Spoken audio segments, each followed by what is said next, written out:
Well, welcome to Fun Things. Well, I don't know.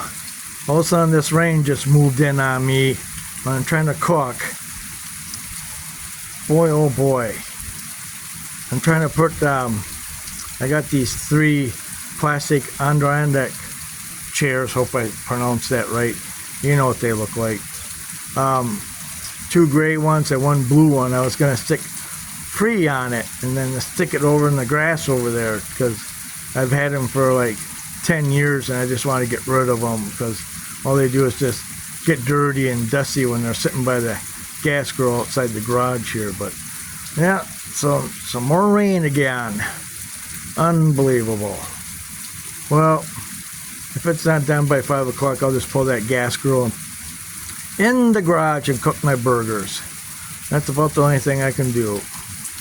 And just pull it back out in the morning. But yeah, having rain again this evening. It's about 4:30 or so.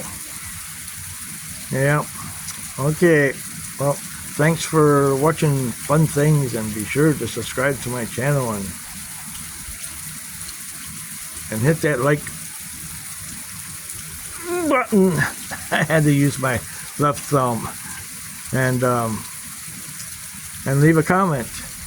If I should stand out there in the rain, cook my burgers, or pull the grill into the garage. Thanks for watching. Bye for now.